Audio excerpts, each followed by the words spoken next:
Khiladi number 786 এয়া দেখিছে আহি উপস্থিত হ'ল আহি এতিয়া বৈদ্য বৈ আৰু কিমান সময় আহি পোৱা হ'ল ৰাতি 2টা বজাতে এতিয়া পাইছে আহি এই উঠি দিছে ধুনীয়াকৈ তোৰ গম পাইছে আমি যে ধুনীয়াকৈ এটা ভিডিঅ' মানে ধুনীয়াকৈ ফটো এটা ল'ম তোৰ উঠি দিছে চাওক এই কি মাল আমি কিন্তু ভিডিঅ'ত দেখুওৱা নাই আজিলৈ ষ্টৰ ম'হ নে তোৰ আমাৰ বলিউড ষ্টৰ ম'হ বৰ সুন্দৰ ম'হ দেই বিৰাট সুন্দৰ চেহেৰা পাতি বিৰাট ধুনীয়া হৈ আছে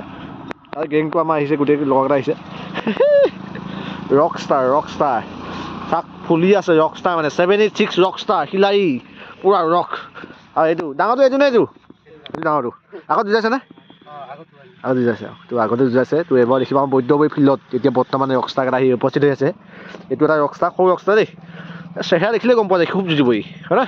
কি কোৱা চেহেৰা দেখিলে গম পোৱা যায় তামান যুঁজিব ই বেছি যুঁজে নে ই তোৰ এইটো শিংটো কিন্তু বিৰাট ধুনীয়া নন্দ ডেকা মোৰতো শুনিছে নহয় একদম চেম শিং দেখোন তেনেকুৱাই বা বনাইছে কিন্তু ধুনীয়া শিং বনাইছে তো আশা কৰোঁ ৰাইজে আশীৰ্বাদ দিব ভালকৈ এখন যাতে যুঁজ দেখুৱাই আৰু মই ভিডিঅ'টো আপলোড কৰিমেই এতিয়া লগত তো একদম খুব সুন্দৰ